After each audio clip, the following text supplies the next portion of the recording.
पोरगा इंजिनिअरिंगच्या शेवटच्या वर्षाला होता. अभ्यास झाल्यानंतर आई पोराला सांगू लागली, बाळा घरचा नळ खूप दिवस झालं बंद होत नाहीये, पक्कड घे आणि नळ बंद कर. पोरग्याला आईची किटकिट वाटू लागली. पोरग्यानं नळ बंद केला. परीक्षा झाल्यानंतर जॉबसाठी ऑफर आली. मुलाखतीला मुलगा गेला. 50 पोरं आली होती, एक जागा निवडायची होती. 50वा नंबर याचा होता. आज जात असताना डाव्या सीटला बेसिनचा नळ चालू होता. कुठून तरी आवाज आला, बाळा नळ बंद कर. नळ बंद केला.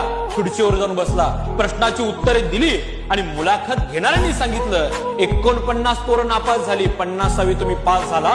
पोराने विचारला, असं का? त्याला मुलाखत घेणाऱ्यांनी सांगितलं की आम्हाला प्रश्न उत्तराबरोबर नळ बंद करणारा अपेक्षित होता.